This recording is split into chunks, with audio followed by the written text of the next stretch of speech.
استشرت عندنا، الله يحميكم ويحمي أبنائكم، المخدرات. أنتوا كل احنا من صار التهديد من داعش مو توجهتوا كلكم للقتال دفاعا عن القيم والمبادئ والعرض والعرض والمقدسات؟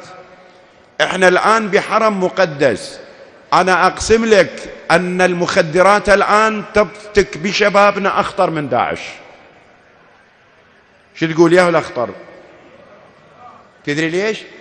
بس أنا أقول لك، تقول لي قد تبالغ. لا ما بالغ، لأنه داعش بالسواتر أنتم استقبلتوا الرصاصة بصدوركم، عوائلكم آمنة لو مو آمنة، لكن المخدرات دخلت البنت وبنتك، ودخلت الابن وابنك، ودخلت بالمدرسة بالجامعة بالكلية بالدوام بكل التفاصيل. أيهما أخطر، داعش لو المخدرات؟ وإحنا نسمع ونرى ونشوفها مستشرية بشكل، ونشوفها مستشرية.